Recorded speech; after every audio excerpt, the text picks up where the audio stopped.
Chapter 9. After 2 years, I remember the rest of that day and that night and the next day only as an endless drill of police and photographers and newspaper men in and out of Gatsby's front door. A rope stretched across the main gate, and a policeman by it kept out the curious, but little boys soon discovered that they could enter through my yard. There were always a few of them clustered open-mouthed about the pool. Someone with a positive manner, perhaps a detective, used the expression "madman" as he bent over Wilson's body that afternoon, and the adventitious authority of his voice set the key for the newspaper reports next morning. Most of these reports were a nightmare, grotesque, circumstantial, eager, and untrue. When Mickey Ellis's testimony at the inquest brought to light Wilson's suspicions of his wife, I thought the whole tale would shortly be served up in racy pasquinade, but Catherine, who might have said anything, didn't say a word. She showed a surprising amount of character about it, too. Looked at the coroner with determined eyes under that corrected brow of hers and swore that her sister had never seen Gatsby, that her sister was completely happy with her husband, that her sister had been into no mischief whatever.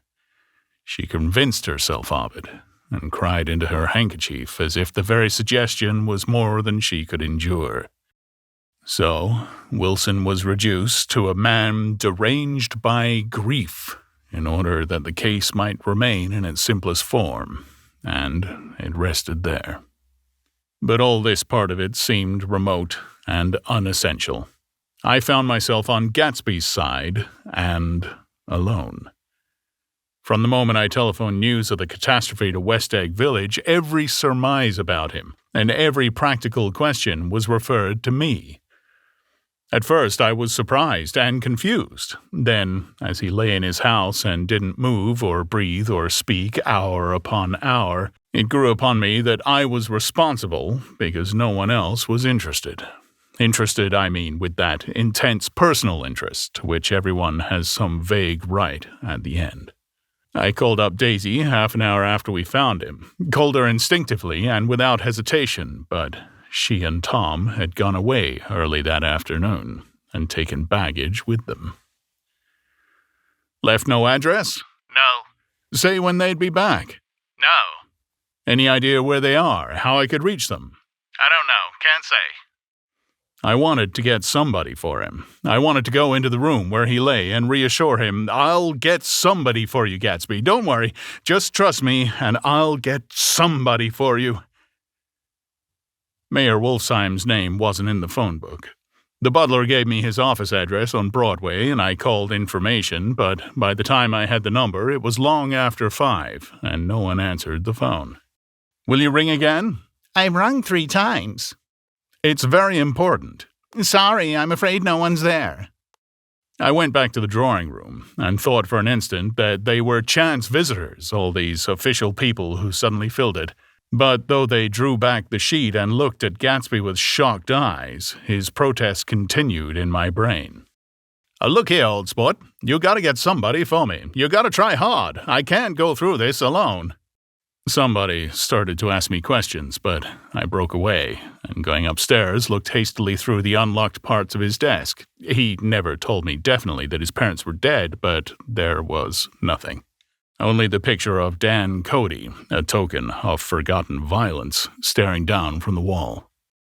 Next morning, I sent the butler to New York with a letter to Wolfsheim, which asked for information and urged him to come out on the next train.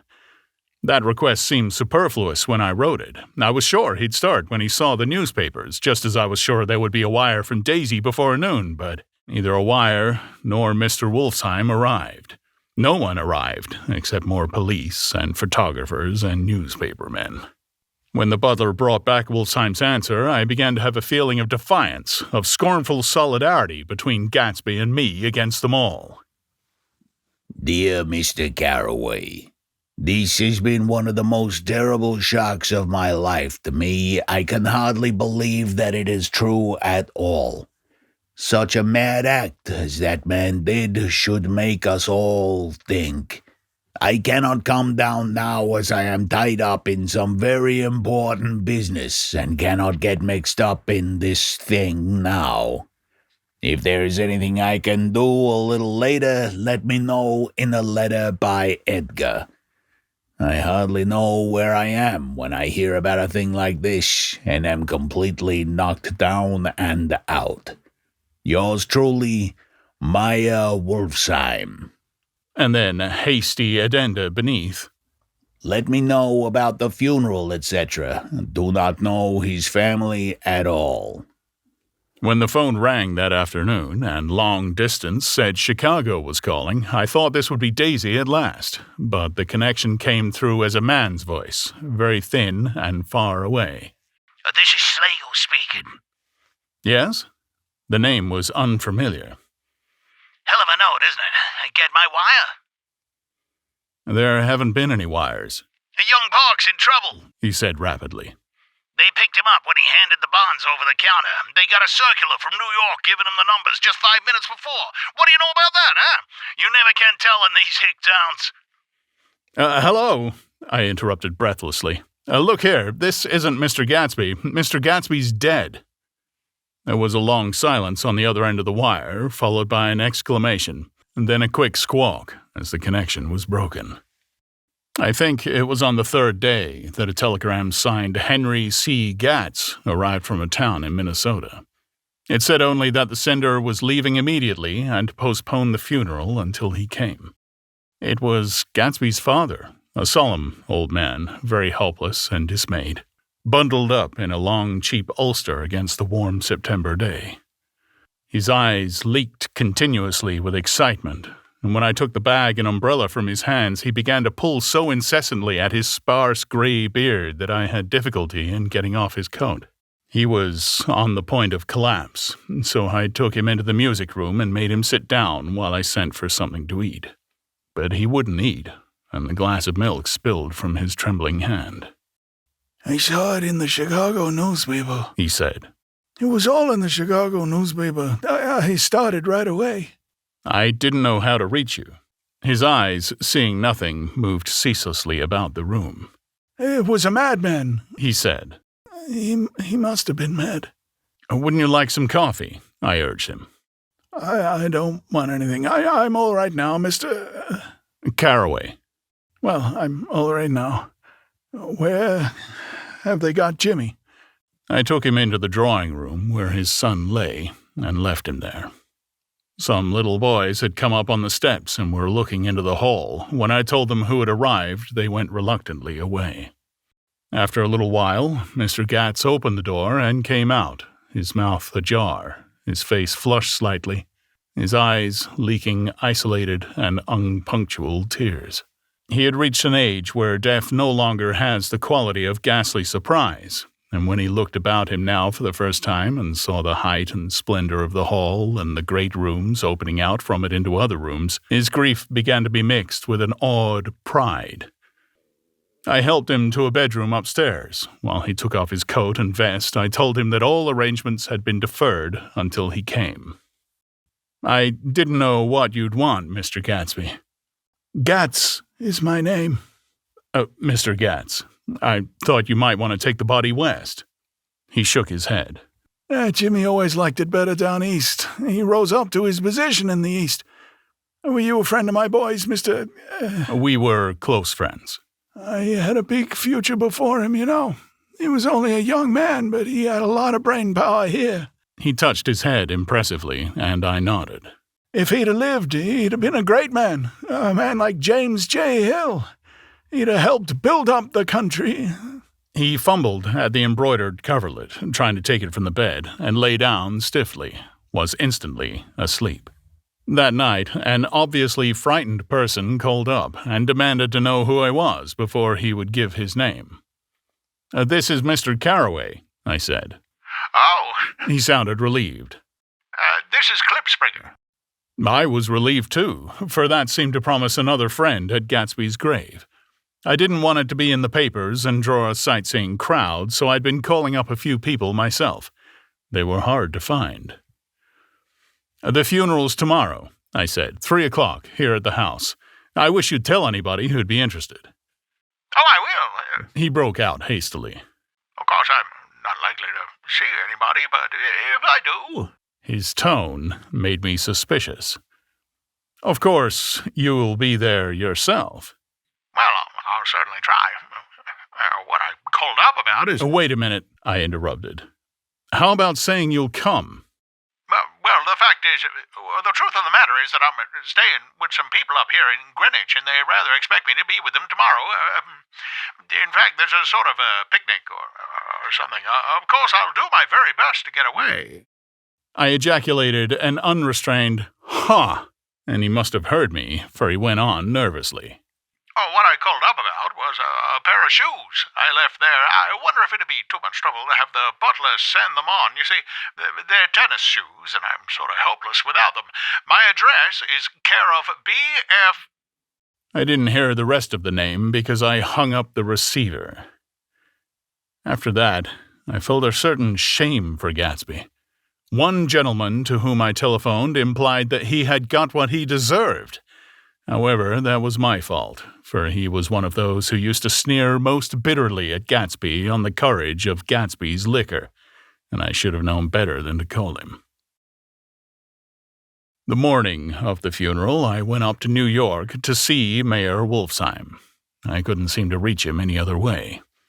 The door that I pushed open, on the advice of an elevator boy, was marked the Swastika Holding Company, and at first there didn't seem to be anyone inside.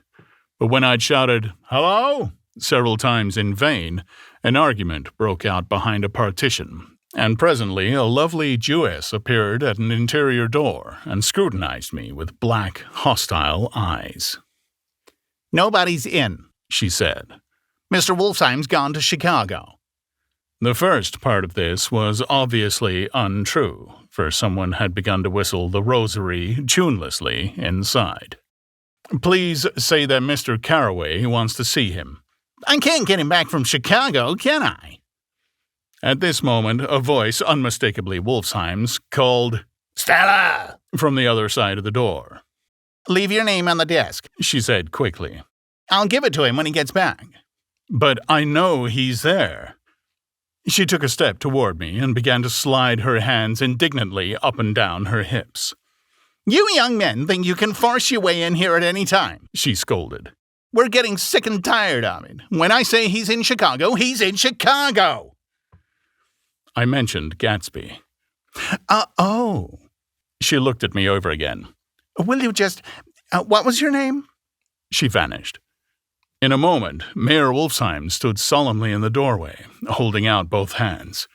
He drew me into his office, remarking in a reverent voice that it was a sad time for all of us, and offered me a cigar. "My memory goes back to when I first met him," he said. "A young major just out of the army and covered over with medals he got in the war. He was so hard up he had to keep on wearing his uniform because he couldn't buy some regular clothes. First time I saw him was when he came into Weinbrenner's pool room at 43rd Street and asked for a job. He hadn't eaten anything for a couple of days. 'Come on, have some lunch with me,' I said. He ate more than $4 worth of food in half an hour." Did you start him in business? I inquired. "Start him? I made him. Oh. I raised him up out of nothing, right out of the gutter. I saw right away he was a fine-appearing, gentlemanly young man, and when he told me he was in Oxford, I knew I could use him good. I got him to join up in the American Legion, and he used to stand high there. Right off, he did some work for a client of mine up to Albany. We was so thick, like that, in everything." He held up two bulbous fingers. "Always together." I wondered if this partnership had included the World Series transaction in 1919. "Now he's dead," I said after a moment. "You were his closest friend, so I know you'll want to come to his funeral this afternoon." "I'd like to come." "Well, come then." The hair in his nostrils quivered slightly, and as he shook his head, his eyes filled with tears. I can't do it. I can't get mixed up in it, he said. There's nothing to get mixed up in. It's all over now. When a man gets killed, I never like to get mixed up in it in any way. I keep out. When I was a young man, it was different. A friend of mine died. No matter how, I stuck with him to the end. You may think that's sentimental, but I mean it, to the bitter end. I saw that for some reason of his own, he was determined not to come, so I stood up. Are you a college man? He inquired suddenly. For a moment, I thought he was going to suggest a connection, but he only nodded and shook my hand. Let us learn to show our friendship for a man when he is alive, and not after he is dead, he suggested. After that, my own rule is to let everything alone. When I left his office, the sky had turned dark, and I got back to West Egg in a drizzle. After changing my clothes, I went next door and found Mr. Gatz walking up and down excitedly in the hall. His pride in his son and in his son's possessions was continually increasing, and now he had something to show me. Jimmy, send me this picture. He took out his wallet with trembling fingers. Look, there.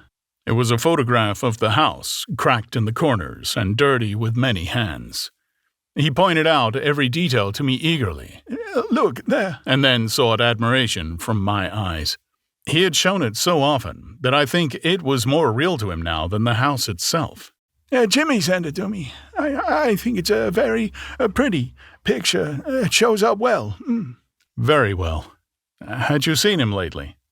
He came out to see me 2 years ago and bought me the house I live in now. Of course, we was broke up when he ran out from home, but I see now there was a reason for it.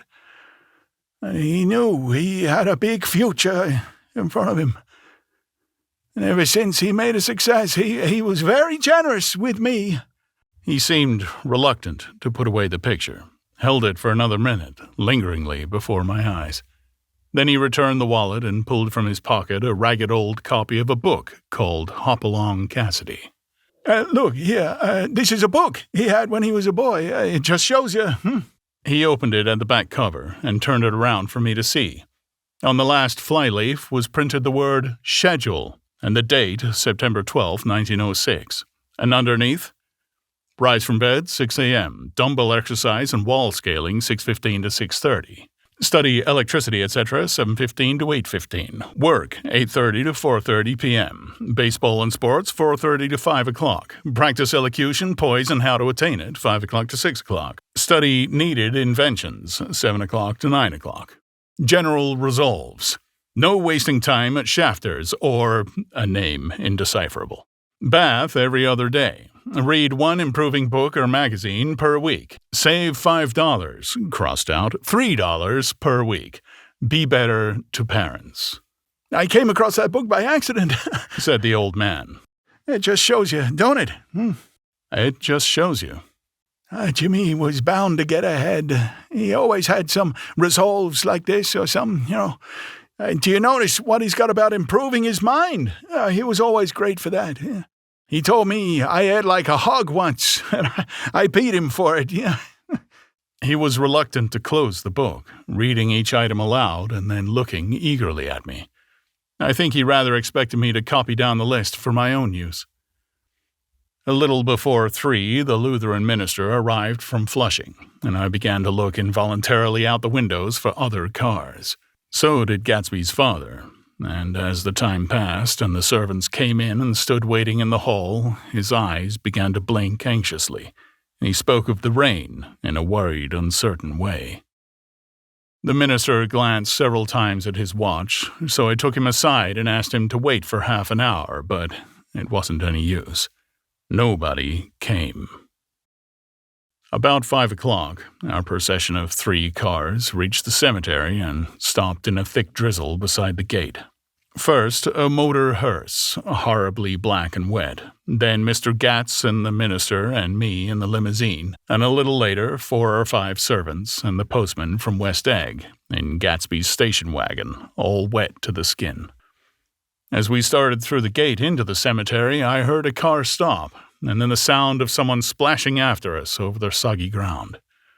I looked around. It was the man with owl-eyed glasses, whom I had found marveling over Gatsby's books in the library one night 3 months before. I'd never seen him since then. I don't know how he knew about the funeral or even his name.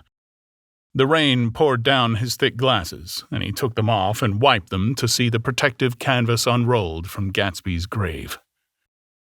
I tried to think about Gatsby then for a moment, but he was already too far away, and I could only remember, without resentment, that Daisy hadn't sent a message or a flower.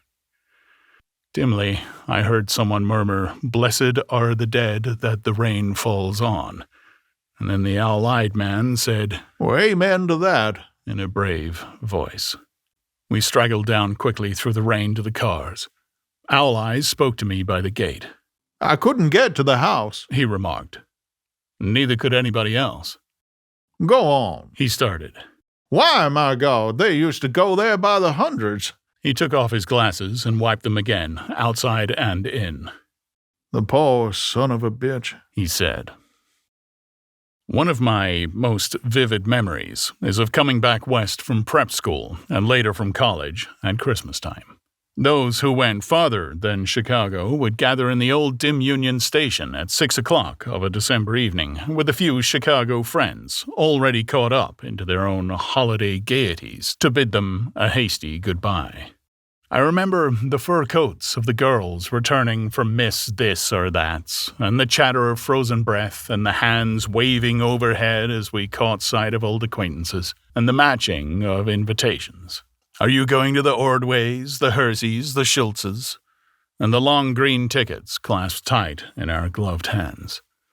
And last, the murky yellow cars of the Chicago, Milwaukee, and St. Paul Railroad, looking cheerful as Christmas itself on the tracks beside the gate. When we pulled out into the winter night and the real snow, our snow, began to stretch out beside us and twinkle against the windows, and the dim lights of small Wisconsin stations moved by, a sharp, wild brace came suddenly into the air. We drew in deep breaths of it as we walked back from dinner through the cold vestibules, unutterably aware of our identity with this country for one strange hour, before we melted indistinguishably into it again. That's my Middle West. Not the wheat, or the prairies, or the lost Swede towns, but the thrilling returning trains of my youth, and the street lamps and sleigh bells in the frosty dark, and the shadows of holly wreaths thrown by lighted windows on the snow. I am part of that, a little solemn with the feel of those long winters, a little complacent from growing up in the Caraway house, in a city where dwellings are still called through decades by a family's name. I see now that this has been a story of the West. After all, Tom and Gatsby, Daisy and Jordan and I were all Westerners. And perhaps we possessed some deficiency in common which made us subtly unadaptable to Eastern life. Even when the East excited me most, even when I was most keenly aware of its superiority to the bored, sprawling, swollen towns beyond the Ohio, with their interminable inquisitions which spared only the children and the very old, even then it had always for me a quality of distortion. West Egg, especially, still figures in my more fantastic dreams. I see it as a night scene by El Greco, 100 houses, at once conventional and grotesque, crouching under a sullen, overhanging sky and a lusterless moon. In the foreground, 4 solemn men in dress suits are walking along the sidewalk with a stretcher on which lies a drunken woman in a white evening dress. Her hand, which dangles over the side, sparkles cold with jewels. Gravely, the men turn in at a house, the wrong house, but no one knows the woman's name, and no one cares. After Gatsby's death, the East was haunted for me like that, distorted beyond my eyes' power of correction. So when the blue smoke of brittle leaves was in the air and the wind blew the wet laundry stiff on the line, I decided to come back home. There was one thing to be done before I left. An awkward, unpleasant thing that perhaps had better have been left alone, but I wanted to leave things in order, and not just trust that obliging and indifferent sea to sweep my refuse away. I saw Jordan Baker, and talked over and around what had happened to us together and what had happened afterward to me, and she lay perfectly still, listening in a big chair. She was dressed to play golf, and I remember thinking she looked like a good illustration. Her chin raised a little jauntily, her hair the color of an autumn leaf, her face the same brown tint as the fingerless glove on her knee. When I had finished, she told me without comment that she was engaged to another man. I doubted that, though there were several she could have married at a nod of her head, but I pretended to be surprised. For just a minute I wondered if I wasn't making a mistake. Then I thought it all over again quickly and got up to say goodbye. "Nevertheless, you did throw me over," said Jordan suddenly. "You threw me over on the telephone. I don't give a damn about you now, but it was a new experience for me and I felt dizzy for a little while." We shook hands. "And do you remember," she added, "a conversation we had once about driving a car?" "Oh, why, not exactly." "You said a bad driver was only safe until she met another bad driver. Well, I met another bad driver, didn't I? I mean, it was careless of me to make such a wrong guess. I thought you were rather an honest, straightforward person. I thought it was your secret pride." "I'm 30, I said. I am 5 years too old to lie to myself and call it honor." She didn't answer. Angry and half in love with her and tremendously sorry, I turned away. One afternoon late in October, I saw Tom Buchanan. He was walking ahead of me along Fifth Avenue in his alert, aggressive way, his hands out a little from his body as if to fight off interference. His head moving sharply here and there, adapting itself to his restless eyes. Just as I slowed up to avoid overtaking him, he stopped and began frowning into the windows of a jewelry store. Suddenly he saw me and walked back, holding out his hand. "What's the matter, Nick? Do you object to shaking hands with me?" "Yes. You know what I think of you." "Why, you're crazy, Nick," he said quickly. "Crazy as hell. I don't know what's the matter with you." "Tom," I inquired, "what did you say to Wilson that afternoon?" He stared at me without a word, and I knew I had guessed right about those missing hours. I started to turn away, but he took a step after me and grabbed my arm. "I told him the truth," he said. "He came to the door while we were getting ready to leave, and when I sent down word that we weren't in, he tried to force his way upstairs. He was crazy enough to kill me if I hadn't told him who owned the car. His hand was on the revolver in his pocket every minute he was in the house." He broke off defiantly. "What if I did tell him? The fellow had it coming to him. Well, he threw dust in your eyes just like he did in Daisy's, but he was a tough one. He ran over Myrtle like you'd run over a dog, and never even stopped his car."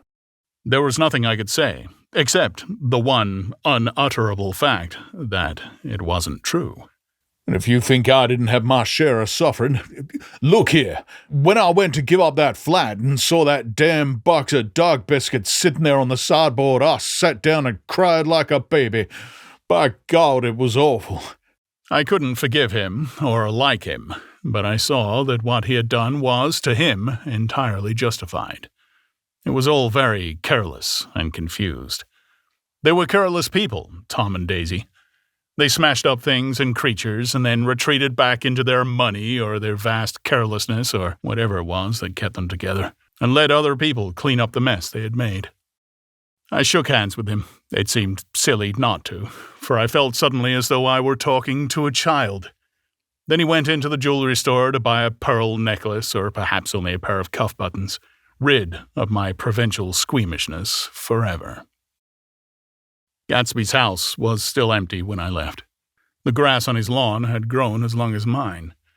One of the taxi drivers in the village never took a fare past the entrance gate without stopping for a minute and pointing inside. Perhaps it was he who drove Daisy and Gatsby over to East Egg the night of the accident, and perhaps he had made a story about it all his own. I didn't want to hear it, and I avoided him when I got off the train. I spent my Saturday nights in New York because those gleaming, dazzling parties of his were with me so vividly that I could still hear the music and the laughter, faint and incessant, from his garden and the cars going up and down his drive. One night, I did hear a material car there and saw its lights stop at his front steps, but I didn't investigate. Probably it was some final guest who had been away at the ends of the earth and didn't know that the party was over. On the last night, with my trunk packed and my car sold to the grocer, I went over and looked at that huge, incoherent failure of a house once more. On the white steps, an obscene word, scrawled by some boy with a piece of brick, stood out clearly in the moonlight, and I erased it, drawing my shoe raspingly along the stone. Then I wandered down to the beach and sprawled out on the sand. Most of the big shore places were closed now, and there were hardly any lights except the shadowy moving glow of a ferryboat across the sound. And as the moon rose higher, the inessential houses began to melt away, until gradually I became aware of the old island here that flowered once for Dutch sailors' eyes, a fresh green breast of the New World. Its vanished trees, the trees that had made way for Gatsby's house, had once pandered in whispers to the last and greatest of all human dreams. For a transitory, enchanted moment, man must have held his breath in the presence of this continent. Compelled into an aesthetic contemplation he neither understood nor desired, face to face for the last time in history with something commensurate to his capacity for wonder. And as I sat there brooding on the old, unknown world, I thought of Gatsby's wonder when he first picked out the green light at the end of Daisy's dock. He had come a long way to this blue lawn, and his dream must have seemed so close that he could hardly fail to grasp it. He did not know that it was already behind him, somewhere back in that vast obscurity beyond the city, where the dark fields of the Republic rolled on under the night. Gatsby believed in the green light, the orgastic future that year by year recedes before us. It eluded us then, but that's no matter. Tomorrow we will run faster, stretch out our arms further, and one fine morning... So we beat on, boats against the current, borne back ceaselessly into the past. You've been listening to a Steve Parker Audiobooks presentation of The Great Gatsby by F. Scott Fitzgerald, read by Steve Parker and edited by Maciej Wachowski. If you've enjoyed this reading and want more, you can get it at steveparkeraudiobooks.com or find us on YouTube.